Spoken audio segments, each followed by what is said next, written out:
So, day before yesterday, I discussed the road to the Higgs discovery.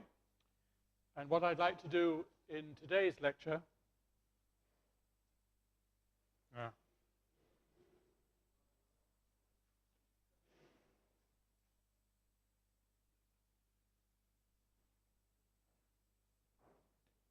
is to discuss the progress that has been made since the discovery in characterizing the properties of the new particle that was discovered in July 2012.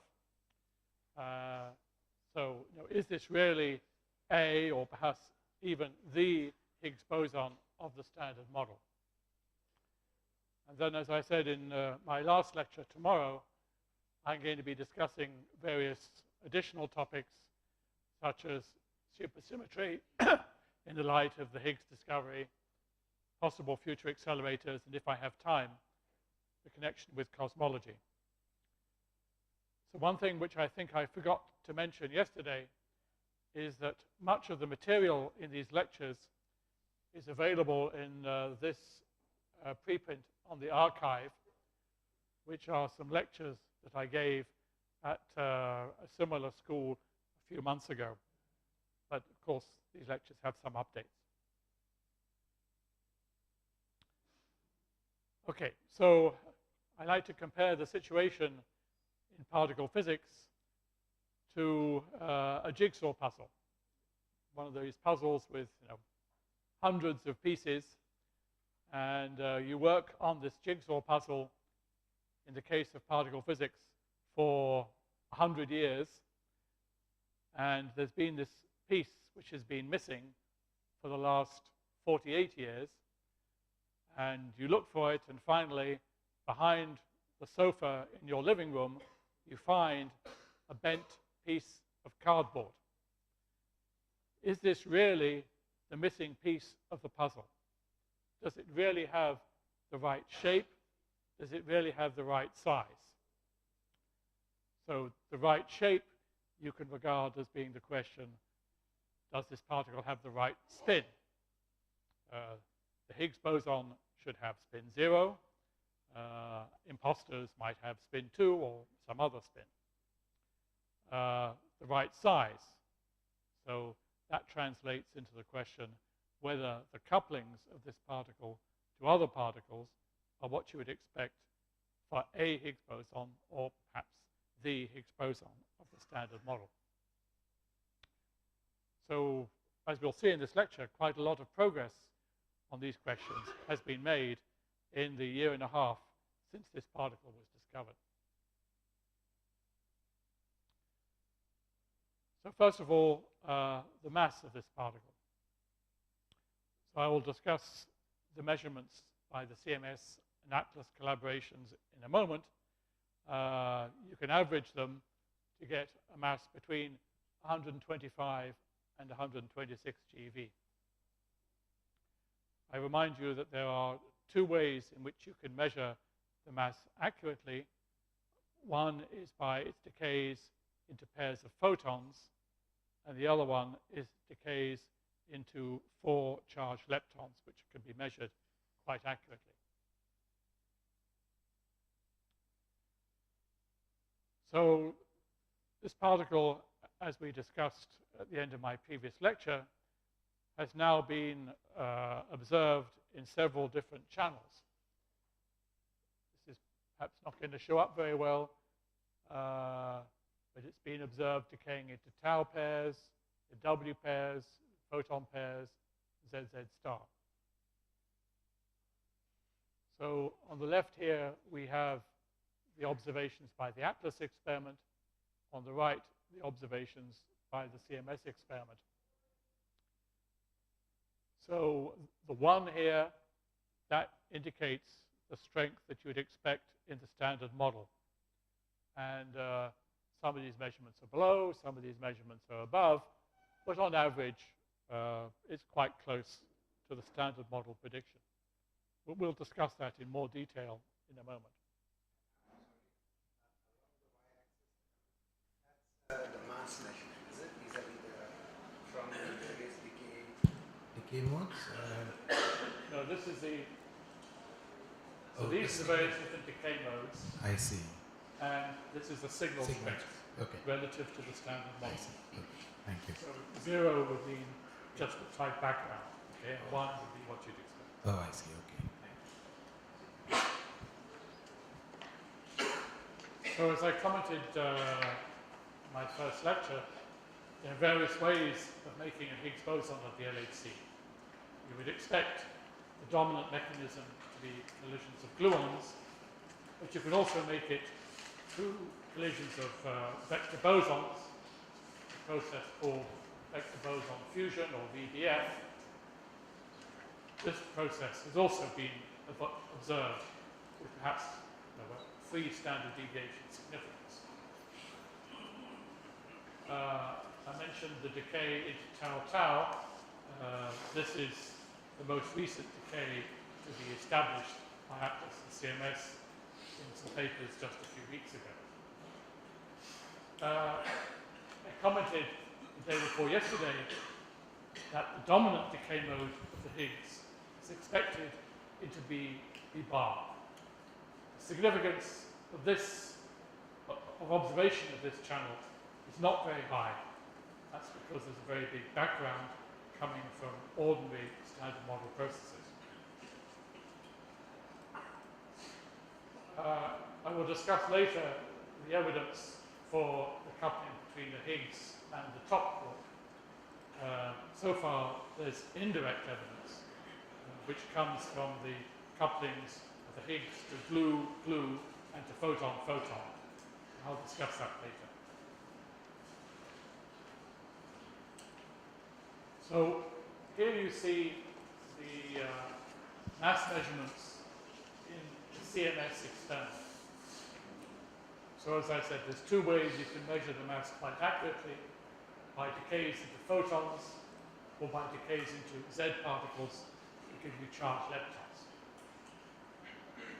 So the horizontal axis is the mass, and the vertical axis is again the signal strength.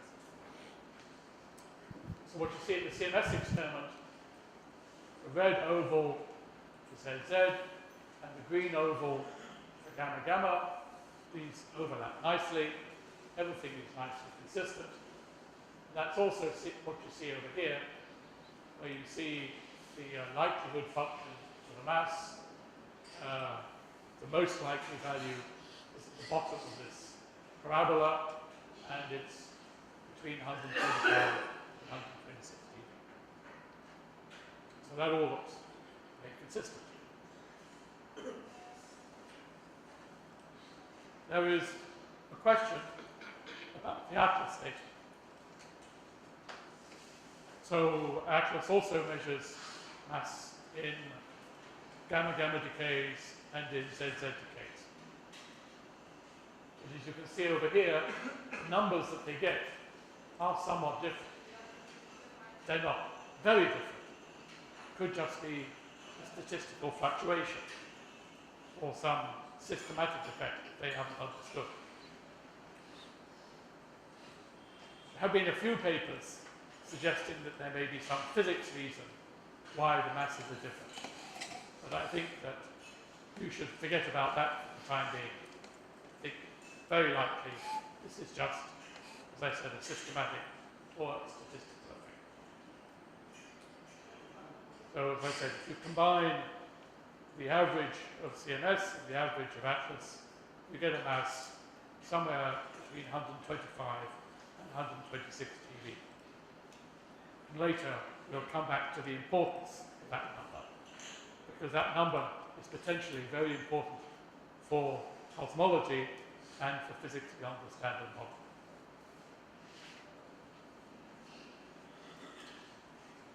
So in my first lecture, I said that we had some ideas before the Higgs discovery of what the mass probably would be. And that came in particular from high precision, low energy measurements. So this is a comparison between those estimates and the measured value. So those estimates, as I said, gave you favoured value of around 100 GeV with an uncertainty of perhaps 30 GeV. The measurements shown over here of Atlas and CMS, so consistent with each other, they give a mass which is a little bit on the high side, but again, within all the statistical and systematic uncertainties, I think you can say this is a big success for the standard model.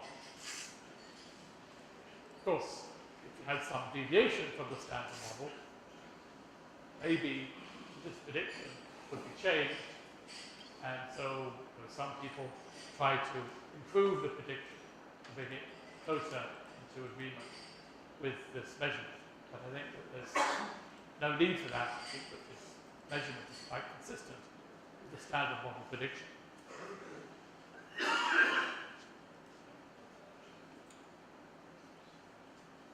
Now let me discuss a little bit the potential significance of this measurement of the Higgs mass. So I remind you that in the effective Higgs potential, you have a quartic term lambda, and of course you've got the quadratic term useful.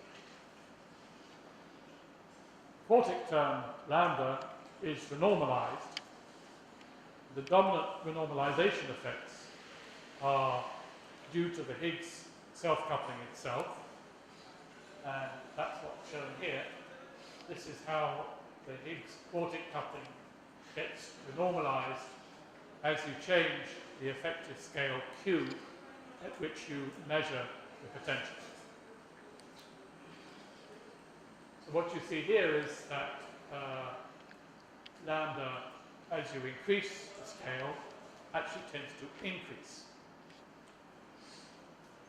Now, if the Higgs mass had been large, then this increase in lambda with the effective scale would actually have blown up at some scale way below the Planck scale, corresponding to the appearance of a Landau pole, the 0 in the denominator. However, that's not what happens according to the LHC measurement. So the LHC measurement is a relatively small value of the Higgs mass. In this case, the dominant renormalization effect is due to the top quark. Loop diagrams with the top quark going around the loop tend to reduce the value of the quartic coupling. So you see here that this normalization is quite sensitive to the value of the top quark mass.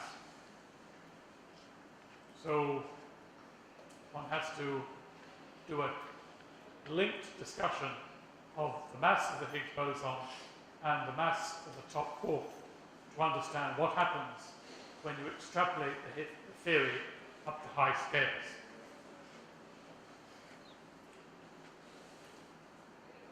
So this is taken from a calculation by de Grassi and collaborators.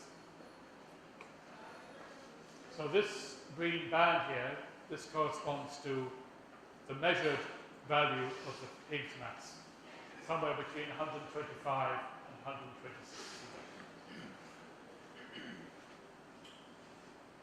So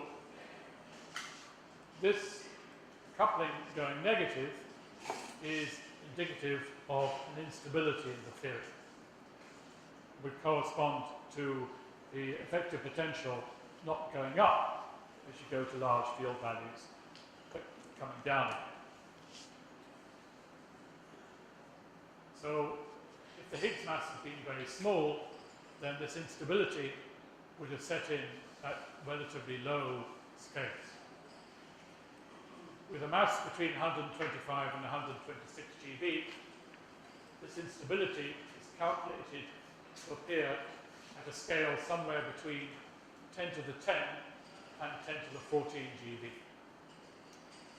And this band here includes the uncertainty in the measurement of the top quark, which is actually the most important uncertainty in this calculation. So, what this picture is telling you is that if you believe in the standard model, if you put in the measured values of m Higgs and m top, then the standard model has the perturbative instability. The quartic coupling goes negative before the Planck mass. So that, to me, sounds like some sort of evidence for physics beyond the standard model. You would need to put in some additional component in order to stabilize the effective Higgs coupling, and that could be supersymmetry. I'll come back to that.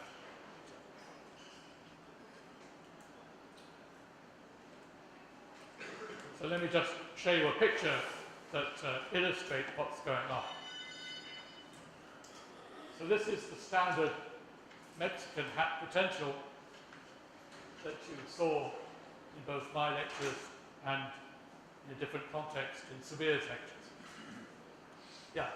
So the band that you had in the previous plot, that was in the top quark mass, that was 1 sigma band? Yeah. So if you just go to 2 sigma, does it go till Planck scale or even then? You'll see that in a moment. Okay. Okay, so here's a standard Mexican hat potential. So what the top quark is doing is it's basically turning down the brim of the Mexican hat. So in the middle here, it still looks like a Mexican hat. It's turned down to the outside. And, well, this is supposed to be a picture of the instability devouring the Earth. Doesn't show very well. I should say that the best estimates are that the lifetime of this instability is much longer than the age of the universe. So I should really call it meta-stable vacuum rather than unstable. So this refers to the question that we just had. So here is a plane of m Higgs on the horizontal axis and m top on the vertical axis. And this is a general view, this is a zoom into the region of interest. So there's regions where the effective standard model potential is stable. There are regions where it's unstable. And there's a region of metastability where the calculated lifetime of our electroweak vacuum is longer than the age of the universe. So here's the zoom. Here is where we're currently situated, with a Higgs mass a bit below 126 GeV and a top mass around 173 GeV. So at the 3 standard deviation level, if you bent the masses by 3 standard deviations, you could perhaps be in the stability region. Actually, what you see from here is that to get to the stability region, the key uncertainty is the top quark mass, which brings you down this way, rather than the Higgs mass, which takes you horizontally. So, for this reason, among many others, experimentalists are now trying very hard to improve their measurement of the top quark mass so that they can tell us whether we really do live in an unstable universe or not, according to the standard model.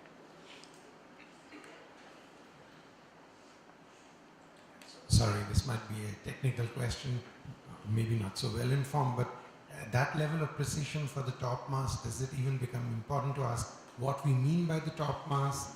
Because the top is not strictly speaking a state given confinement, etc., QCD effects and so on. Yeah, well, of course, this is a subtle question. And in fact, there's quite a lot of discussion as to whether what the parameters of the experimentalists actually have, for example, in their Monte Carlos, is precisely the parameter that the theorists put into calculations such as this one. So people have looked at this and that they say, well, the uncertainty is small, but okay, I'm still a little bit worried about it.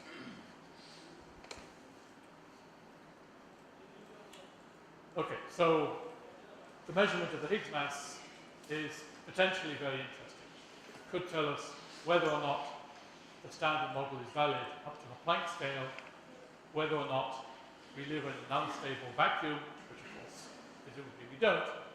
In other words, whether there is some requirement for physics beyond the standard model. How about the measurements of the Higgs couplings?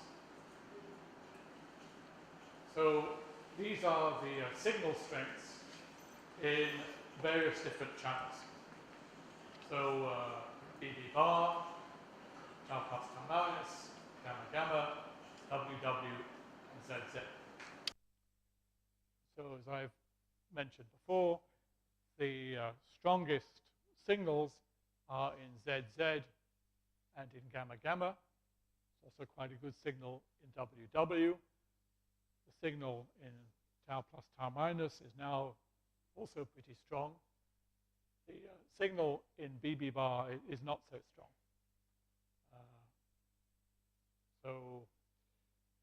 Okay, everything is consistent, of course, with the standard model and with the expected statistical and systematic uncertainties. If you average everything together, then the combined signal strength, I don't know if you can read this, it's 1.02 plus 0.11 minus 0.12 relative to the standard model. In other words, the average of all the data is consistent with the standard model at almost the 10% level. Of course, individual measurements may differ by a large amount, but on average, the data are consistent with the standard model at something like the 10% level. So I should have mentioned this is taken, compilation is taken from a paper I wrote with my student Tivong Yu a few months ago, and I'll be coming back to that analysis a bit later. So anyway, on the basis of this compilation, Peter Higgs has every right to smile.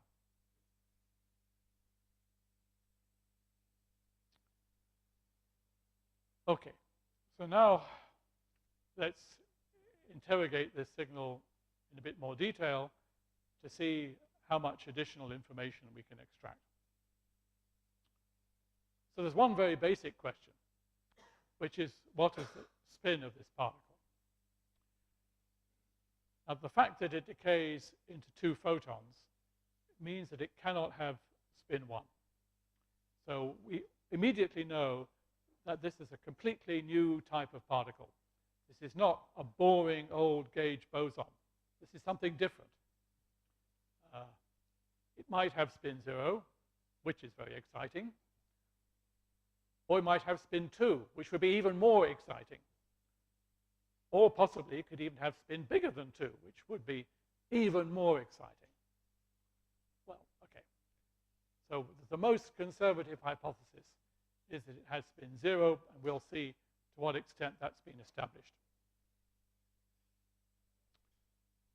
If it does have spin 0, then you can ask, what parity does it have? Is it a scalar particle, or is it a pseudo-scalar particle?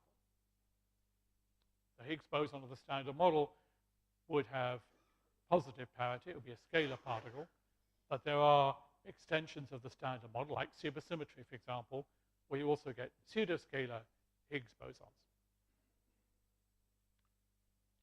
Is it elementary or composite? There were many suggestions going back more than 30 years that the Higgs job would be done by some composite field made up out of constituents, much like superconductivity. Is this Higgs boson made out of Cooper pairs? So, as I mentioned the day before yesterday, the Higgs couplings should reflect the fact that the Englert-Brout Higgs field gives masses to other particles. that means that you would expect as a first approximation that this new particle should couple to other particles proportional to their masses. What can we say about quantum loop corrections? As I mentioned the day before yesterday, this particle has couplings to gluons and to photons. Those are generated by loops. Are those loops in agreement with the standard model or not?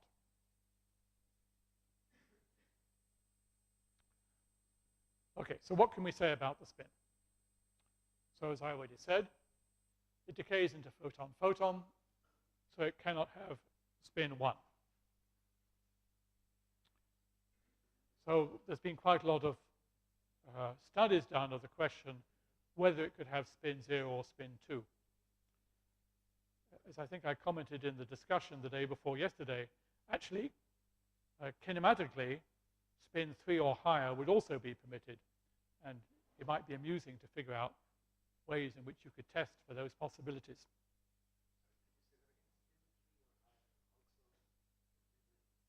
It is also kinematically possible. But non-renormalizability will not allow more than spin 2. Sorry?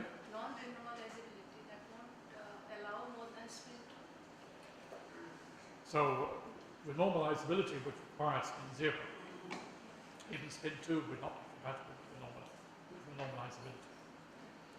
But there are scenarios with extra dimensions, for example, where you could expect some sort of massive spin 2 particle with graviton-like couplings. And that's actually the hypothesis which is being the sort of comparison, standard of comparison with the spin 0 hypothesis.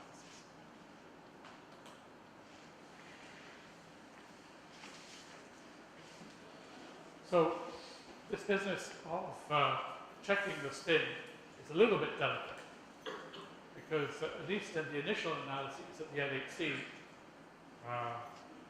the event selection was based on the hypothesis that this particle had spin 0. And so you're a little bit in danger for something that my old mathematics teacher warned me against. So he said, you should not use what you want to prove in order to prove what you want to prove. One has to be a little bit careful.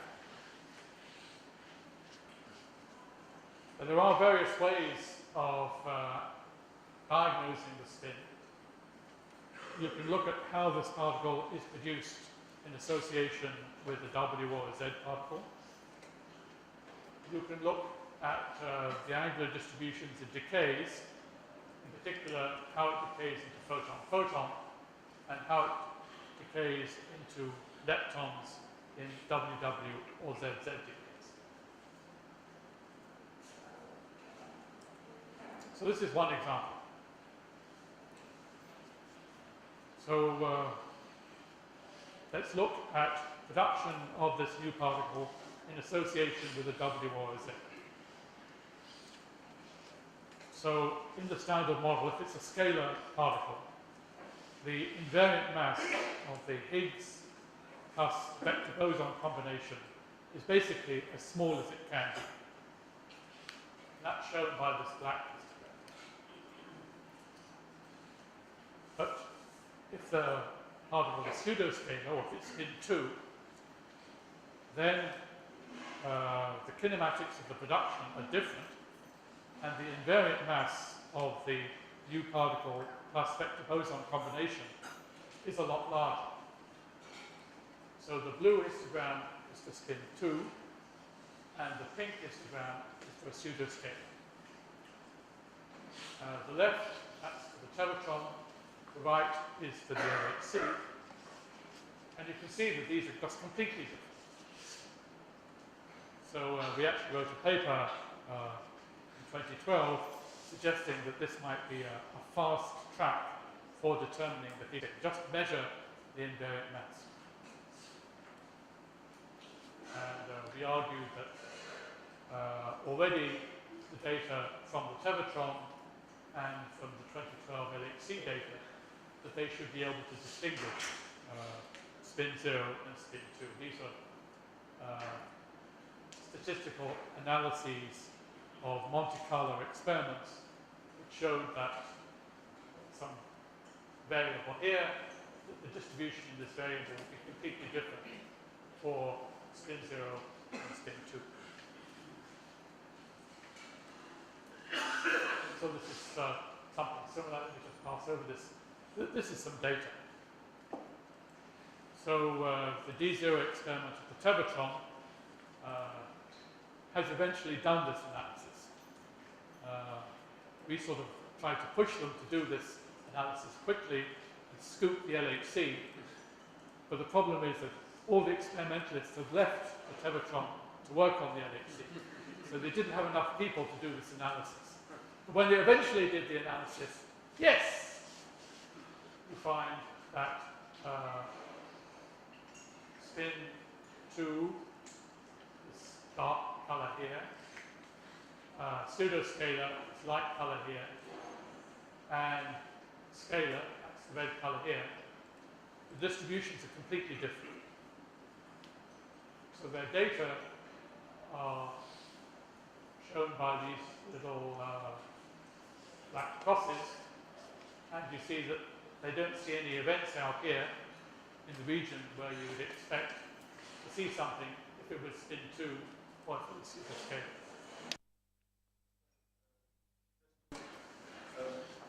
I mean, the analysis, you want to match in the, you just want to do experiment and to say whether this is spin 2 or spin 0, right?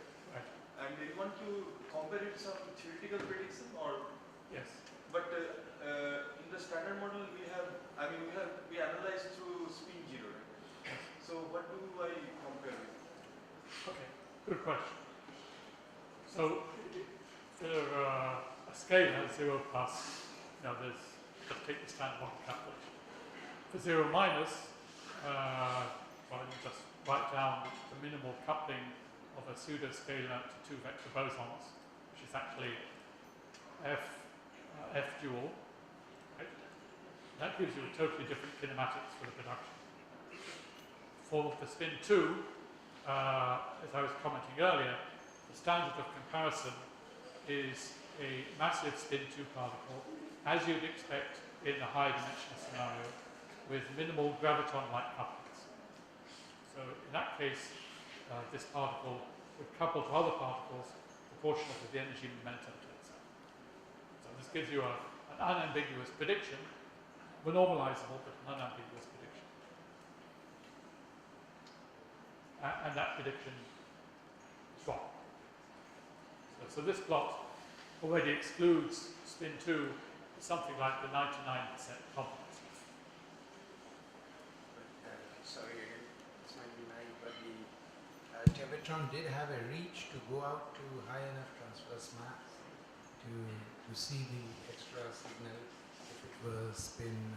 Yes. So you can see actually there's some data points out here. They don't see anything out there, but they could in principle see it.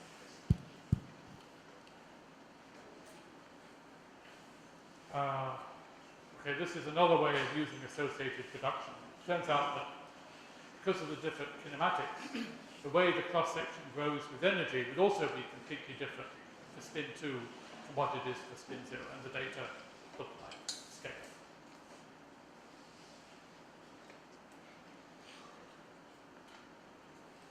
So most analyses of the spin of this new particle actually look at the decay products and angular distributions or angular correlations in the new particle decays.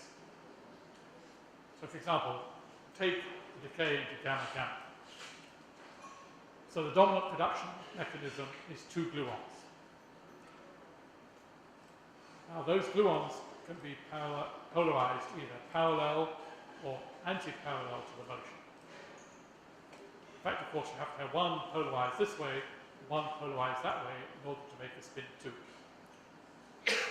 But then when it decays, the 2 photons also have to be, one has to be parallel, one has to be anti-parallel. Then when you calculate the angular distribution,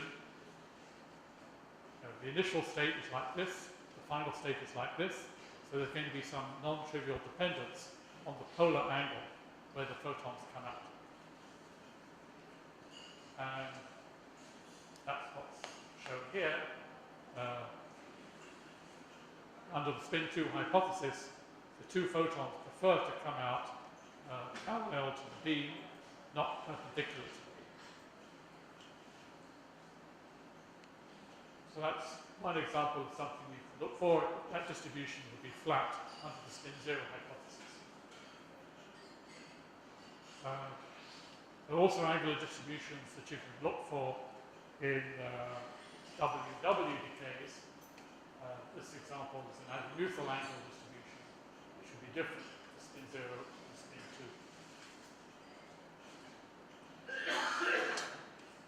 2. These are some more pictures of angular correlations in decays of this particle into WW. Then WW you can observe decay into leptons, and so you look at the angles which the leptons come out. And I won't go through the details of this, but the top pictures are for spin 2, the bottom pictures are for spin 0, and you see immediately that these angular distributions are completely different. So I should say the angular correlations are completely different.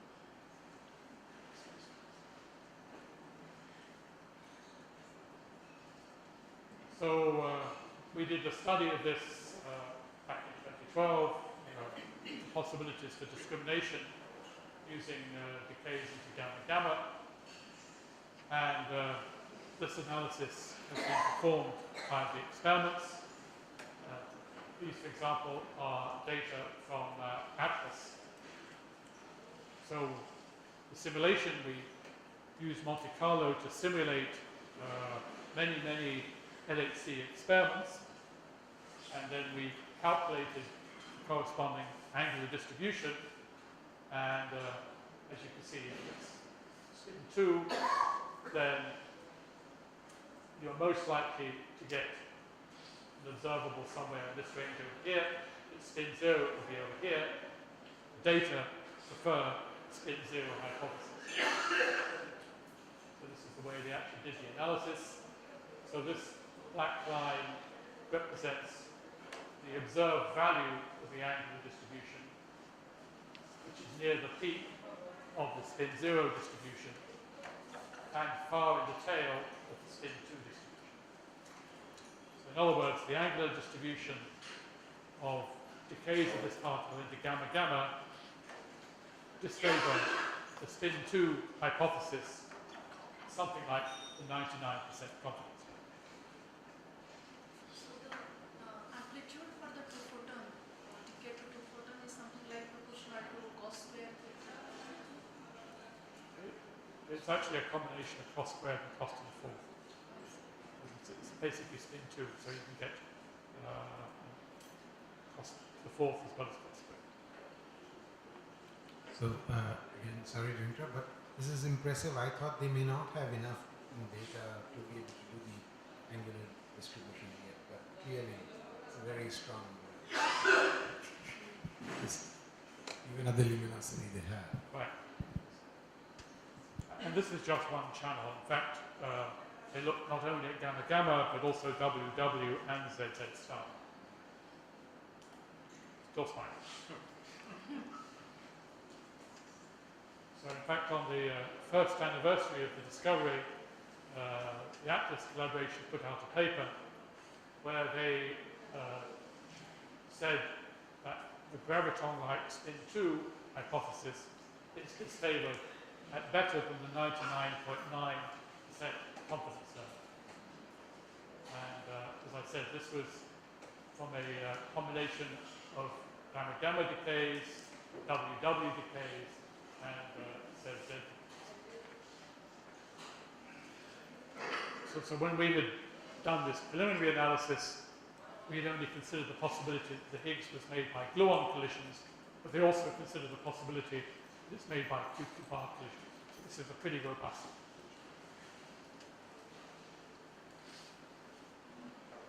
Still fine. So I put here spin 2 very unlikely. 0.1% unlikely.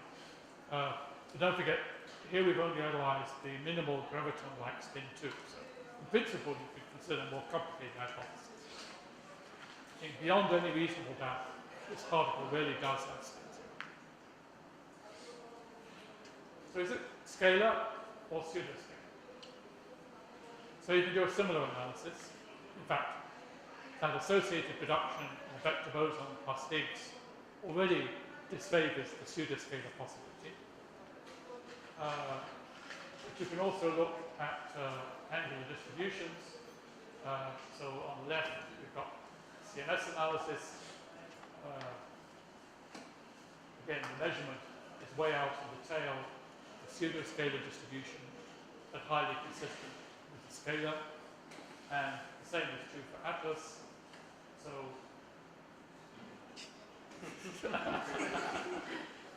sorry, I should have switched Skype off. So pseudoscalar hypothesis is disfavored, also better than 99% confidence. And this, in a sense, I think is a more secure conclusion, because in the pseudoscalar case, there's basically only one form of couplings. I'm sorry, but in this plot on the right and also the previous one for Gamma, you had somehow the left side shaded in that curve. In that, so the Atlas preliminary, and here also the left side is shaded. Does that indicate something? It's just to make the pot look pretty. Oh, okay. Just wondering whether there was some room for.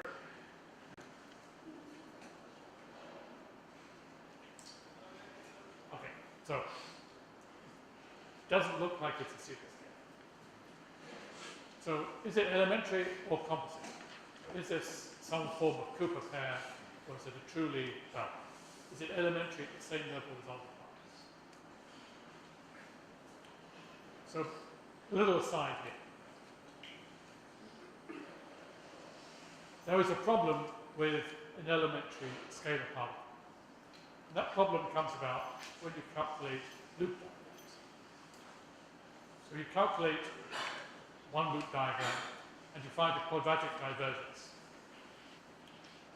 Now, you cut that off with some regularization scheme, but you're highly sensitive to the value of the cutoff. That's illustrated here. Here, one loop calculations have been done within the standard model with a cutoff of 10 dB. And you find an enormous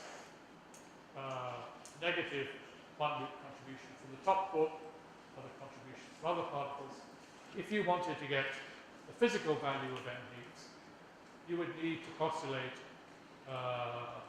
some sort of cancellation between loop contribution and the tree level contribution. Basically, you have to introduce at the tree level an offset, which then you would remove when you calculate the loop. So people don't like that. So people say, well, let me introduce some new physics principle, some symmetry, which would prevent these quadratic divergences. And one possibility is supersymmetry. Supersymmetry, as I'll discuss in more detail tomorrow, there are no quadratic divergences, and if you put in supersymmetric particles with a mass of, let's say, 1 TeV, then effectively that acts as a cutoff of the order of 1 TeV. So this side of the theoretical physics community believes in an elementary Higgs boson with supersymmetry. Okay? Then there's the other side. The other side says, well, okay, this quadratic divergence would not appear if this particle was made up out of constituents. I mentioned superconductivity. I might also mention the pion in QCD. There's no quadratic divergences associated with the mass of the pion. I'll come back to that in a second. So, according to this hypothesis, when people first formulated it, you would replace the Higgs with some sort of relatively heavy scalar resonance, probably weighing about TeV or so, which would have been incompatible with the precision of electrical data. Now, as I'll discuss in a moment, the theoretical physics community got clever and they came up with ways of having a relatively light composite scalar particle. So, this half of the audience, you can believe in a relatively light composite Higgs if you want to. So how do you make a relatively light composite Higgs? Well, to make something relatively light, you need some sort of symmetry, or at least an approximate symmetry. And we have an example of that, which I've already mentioned, which is the pion. The pion is much lighter than the generic Thucydide hadron because there is an approximate chiral symmetry. It's an approximate Stanford-Goldstone boson. So, over the last decade, a lot of people have developed models which are sort of somehow built like Thucydide in the pion, where you have some approximate symmetry which is broken down, and as a relic of that approximate symmetry, you have a relatively light scalar particle. Now, it's a generic feature of those theories that in addition to one or two Higgs doublets that are low mass, you also have other degrees of freedom. So in principle, these are interesting because they predict additional observational symmetries. So in these scenarios, just like in the case of the pion, as I said, there are no quadratic divergences. That's because of this approximate chiral symmetry. The same thing happens in these models here. Of course, this cancellation is not as strong as it is in supersymmetry. Supersymmetry, cancellation works absolutely to all orders of perturbation. You calculate an 865 loop diagram, there will be no quadratic divergence.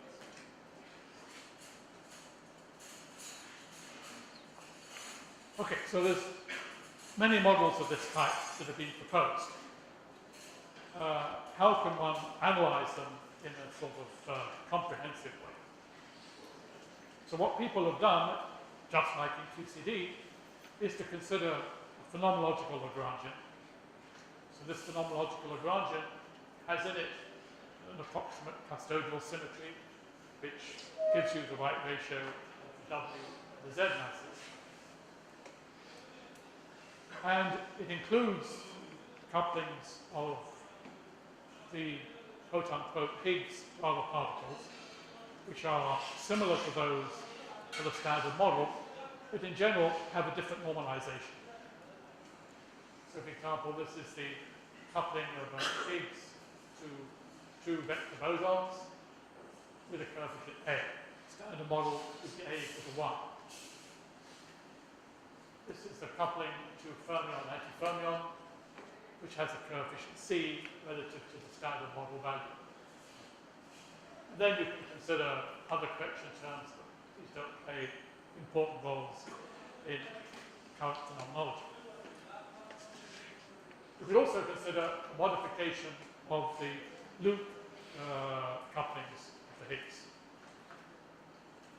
So you can introduce coupling relative to the standard model value, and then you can check to see whether the data prefer the standard model value or something else. And I'll come back to that.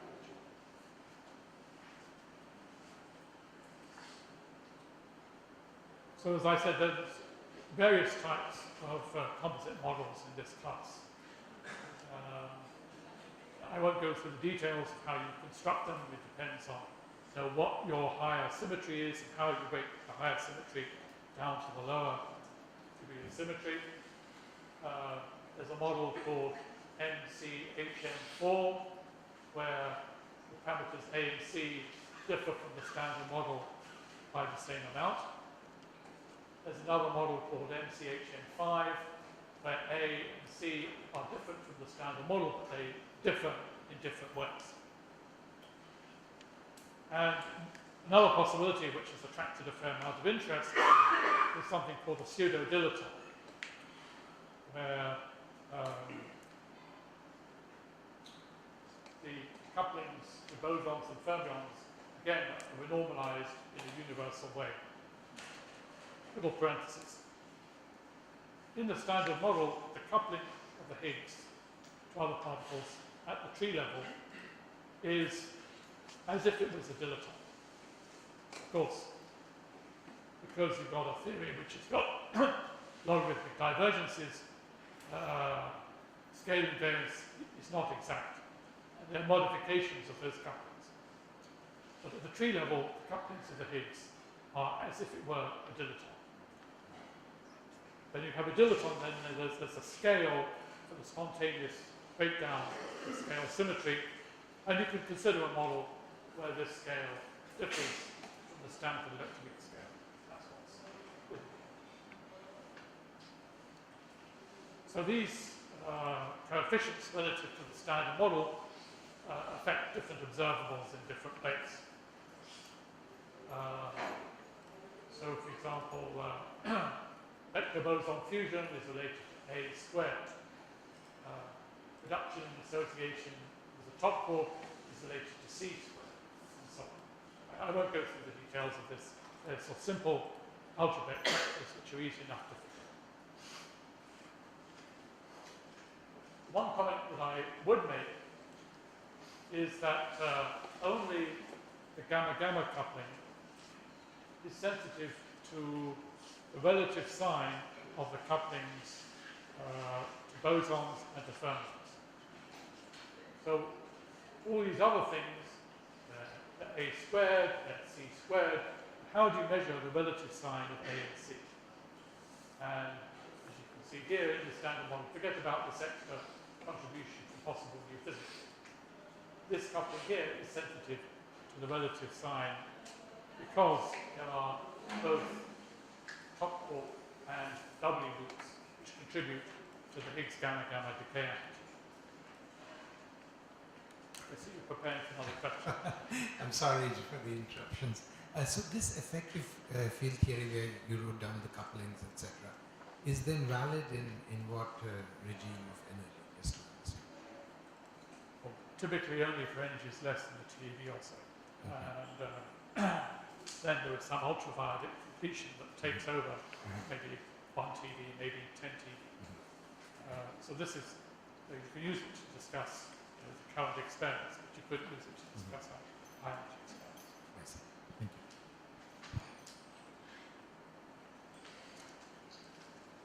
So this is just a compilation of how these various different coefficients figure out in the various different decay channels. Let me just skip over this and present you the results.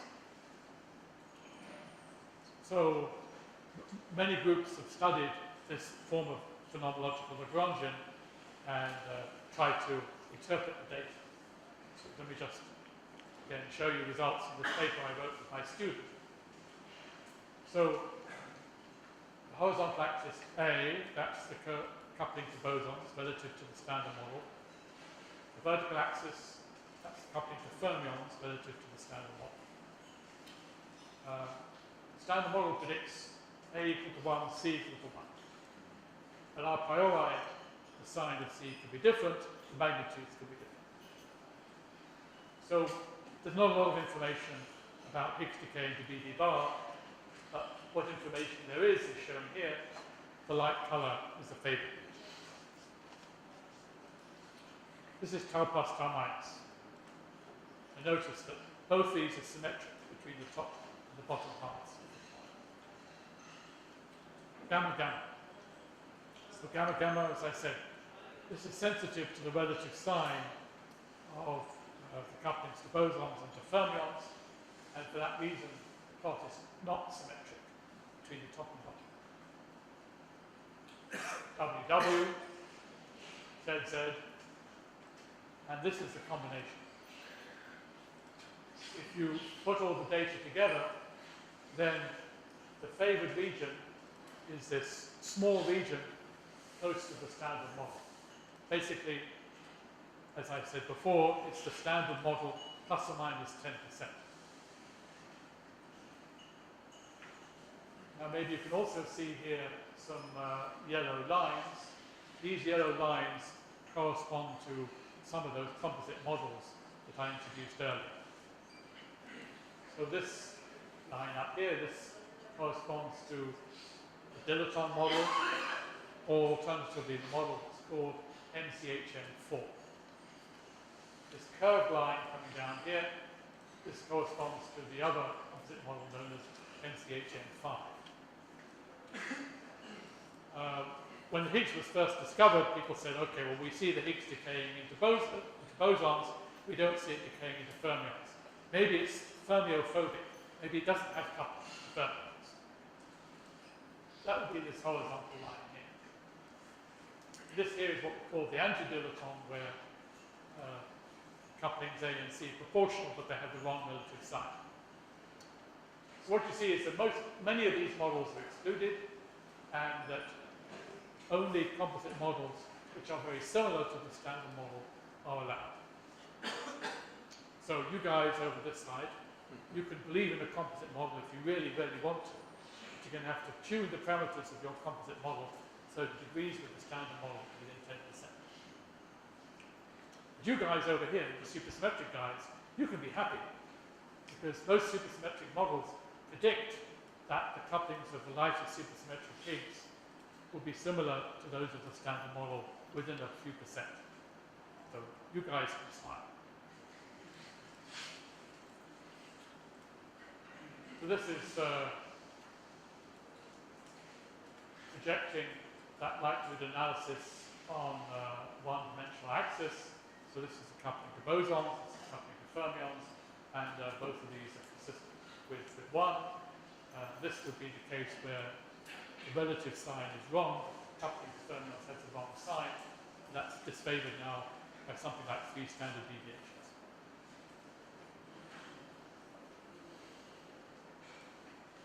So as I said, no significant deviations from the standard model. Does it couple to particles proportional to their masses? So we did a purely phenomenological fit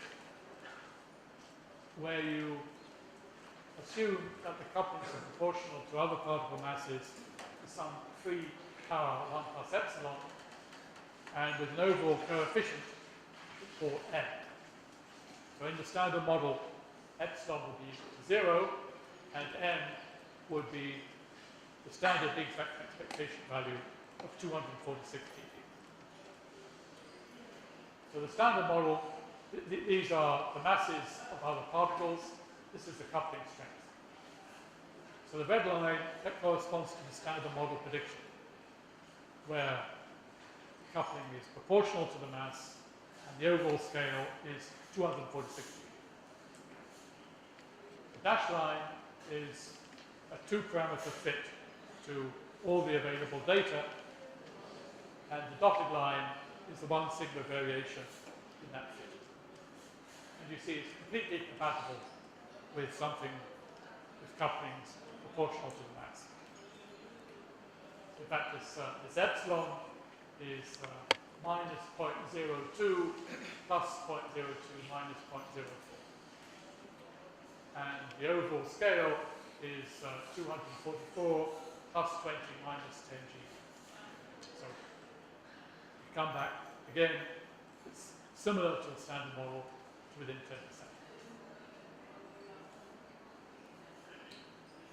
So for that reason, we wrote in our paper that this particle walks and quacks like a Higgs boson. Somewhat to our surprise, the journal allowed us to keep that phrase in the paper.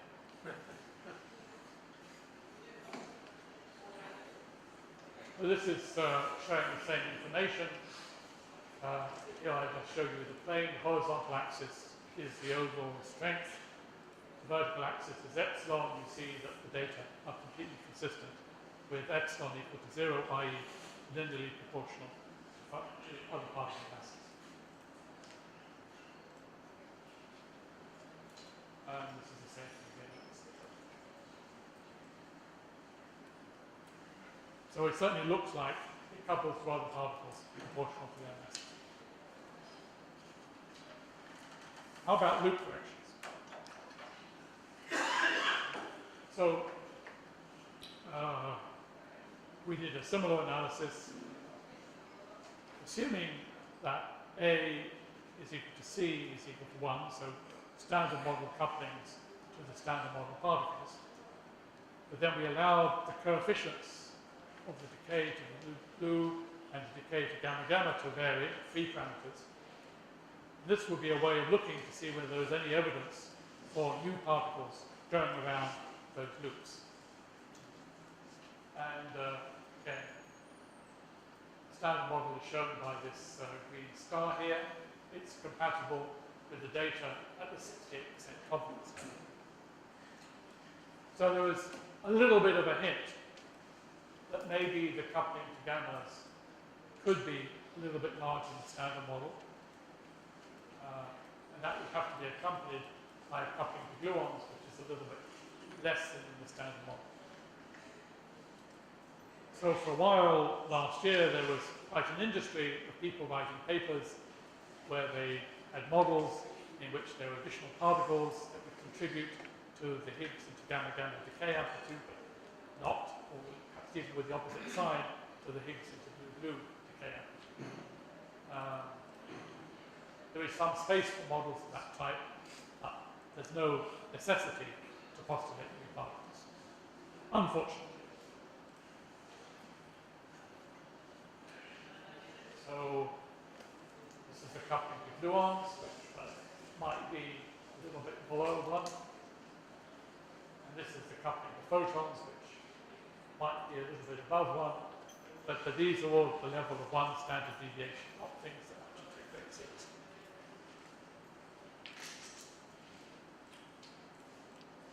So, spin 2, I think, is pretty much excluded. Pseudo-scalar is pretty strongly disfavored. No significant evidence for anything composite. Certainly, it looks like it couples to other particles proportional to their masses, and maybe the gamma-gamma coupling is a little bit bigger than standard model, but not at a very significant level. So, for the future, I'll be discussing the future in more detail in tomorrow's lecture. Obviously, people will be trying to measure these couplings with higher precision. People will be looking, for example, at the self-couplings of the Higgs. But as I said, I'll come back to that in tomorrow's lecture. Anyway, on the basis of the analysis I presented so far, we wrote in our paper, beyond any reasonable doubt, this is a Higgs boson.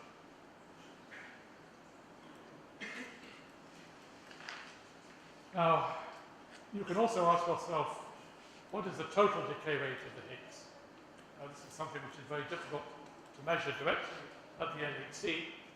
It's predicted in the standard model to be about 4.2 MeV, and in the context of the fits that we did, you can ask, well, how close is the total decay rate to the standard model prediction? And fortunately, it doesn't show up terribly well on the projection. Of course, things are compatible with the standard model prediction, but the precision is not yet very high. And that you can see here, this is projection on the axis of the total decay width relative to the standard model value. So this bit here, the dashed line, this is where you have free couplings to bosons and fermions. This dashed dotted line, this is this fit with M and epsilon, left as free parameters. And the solid line here, this is just the fit if you allow for the possibility of additional decay.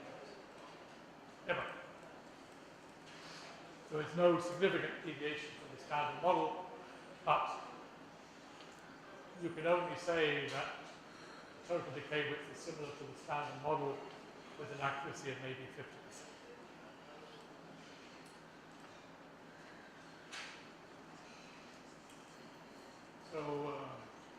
I said, we wrote in our paper that beyond any reasonable doubt, it is a Higgs boson.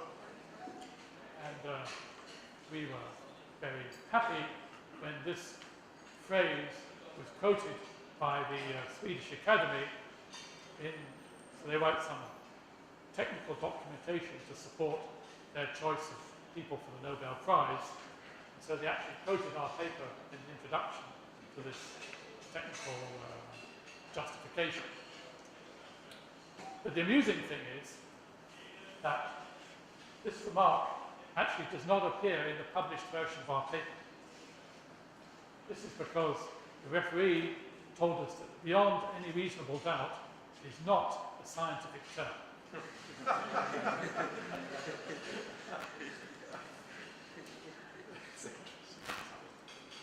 Someday, I guess, I'm going to meet this referee and he or she will confess who he or she is. Anyway.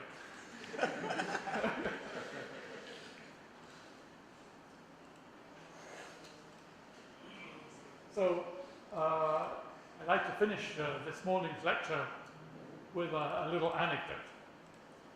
So, back in 1982, Mrs. Thatcher came to CERN, and she was introduced to a group of British physicists. She's the one on the right, by the way. So, what do you do, young man?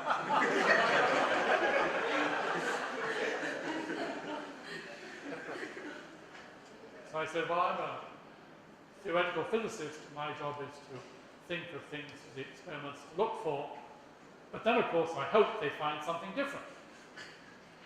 Now, Mrs. Thatcher, of course, liked things to be the way she liked them to be.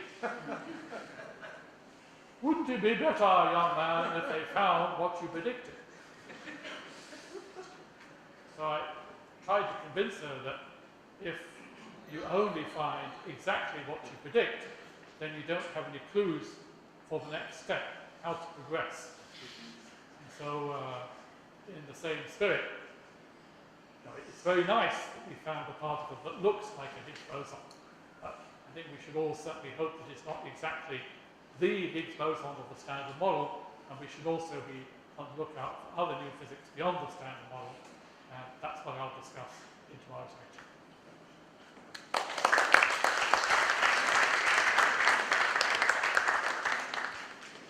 Thank you very much, John. We can take a few questions.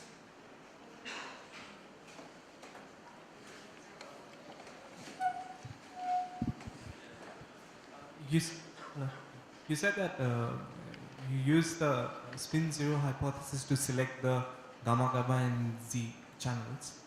What other principles do you use to select the other channels in which you are looking for characterizing the Higgs boson? Okay, so the event selection that I mentioned, that was for decays into WW and into ZZ. So, particularly important in the case of WW. So, so if the Higgs has spin 0, if it decays into two W's, those W's, let's assume that the W's are produced at rest. So then those W's have to be polarized in opposite directions. But then they decay into leptons. So now one of these W's is left-handed, one of them is right-handed. Then they push the leptons in opposite directions, which means that since they're traveling in opposite directions, they push the lepton in the same direction. So under the spin 0 hypothesis, you would expect the two leptons in Higgs into WW into lepton-lepton neutrino, but you don't see the neutrinos. You expect the two charged leptons to come out in the same hemisphere. So when the initial event selections were made, this was built into the analysis. So then, of course, you get into the problem that my maths teacher warned me against. And subsequently, I should say, people have sort of tweaked the analysis so it is less specific for the spin 0 hypothesis. Now, for the ZZ, it's rather more complicated. there the correlations are not so obvious as they are in the WW case. But nevertheless, CMS in the initial analysis was using the spin zero hypothesis in this event selection. But this is not, people know how to deal with this.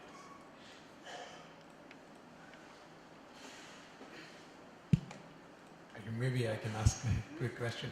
This excess into gamma gamma that you said is seen over standard model, is it seen both by Atlas and CMS? Or? No. So Atlas saw an excess in gamma gamma. And then there was a period of several months where we weren't hearing from CMS. Eventually CMS came up with a result where they see less than the standard model. So you average the two together and you get something which is compatible with the standard model at 1 sigma level. So roughly speaking, Atlas was like 2 sigma high, CMS was 1 sigma low, you average them, you get something like 1 sigma high. But there was a period in between the announcement of the Atlas result and the announcement of the CMS result when theorists were going crazy coming up with these models. So now it's roughly. Now it's sort of. Thank you.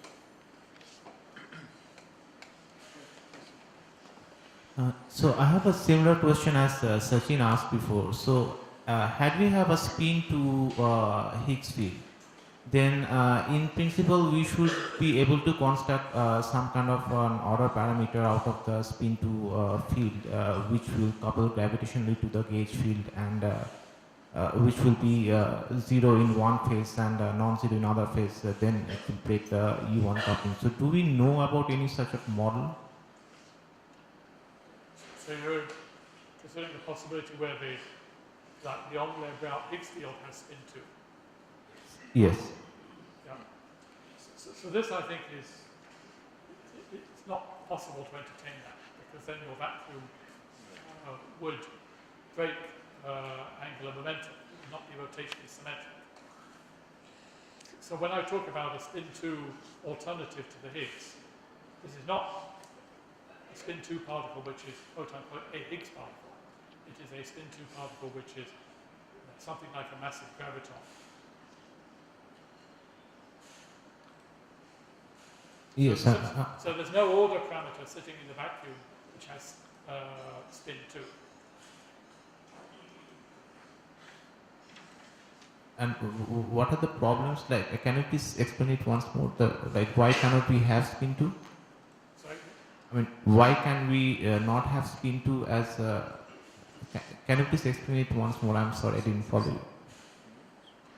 So if you try to put a spin 2 field in the vacuum, then you would have a breakdown of rotational symmetry. Okay. Thank you. Any other question?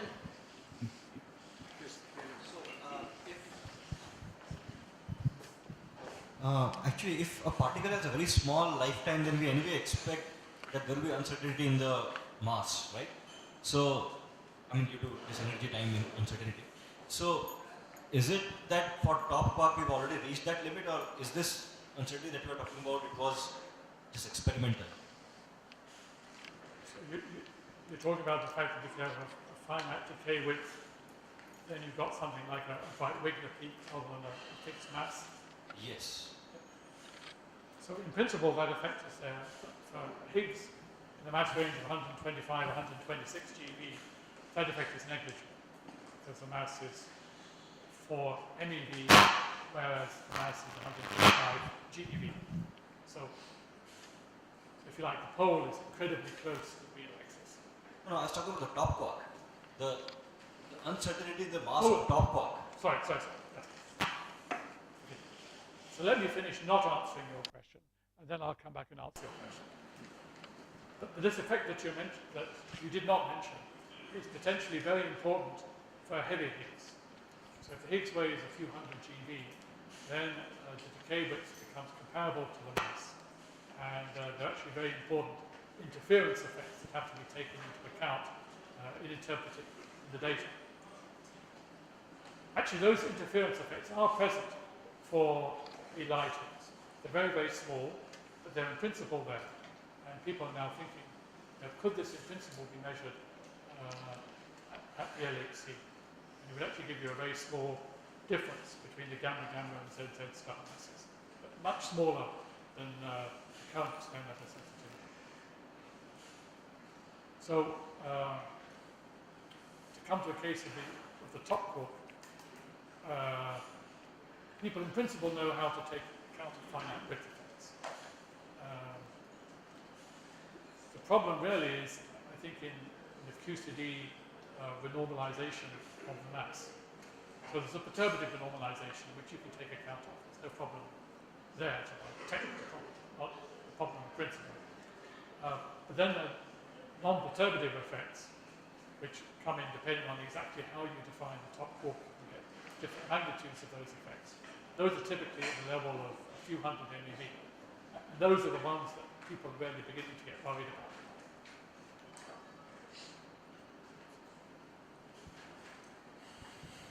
Okay, can I ask another question? So, you talked about these models in which Higgs is composite.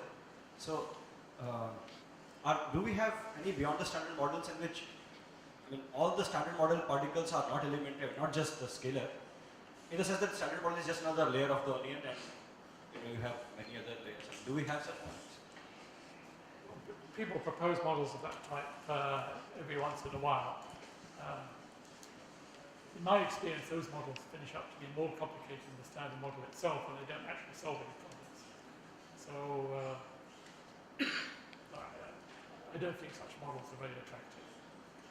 So let me ask a quasi-philosophical question. So is it that standard model seems to be a special kind of layer in the sense that these fields appear to be elementary really, unlike everything else that we deal with all the time?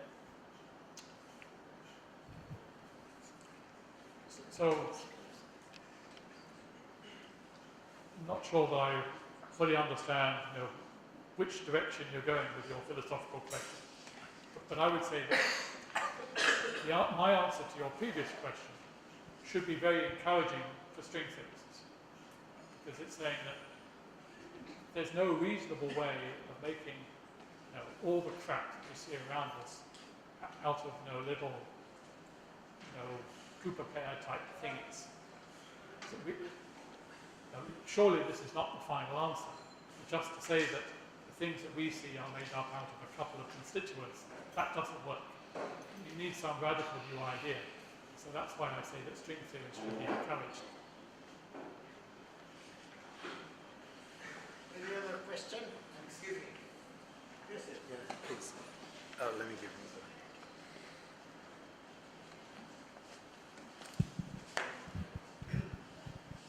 You said in some scale, Higgs coupling lambda is become negative and vacuum is unstable at some scale 10 to 12 is something like that. And so you said Fitch is Fitch suggests new physics. So how about the idea about the standard model is like into the scale Planck scale? So if you want the standard model to go up to the Planck scale, how about the probability?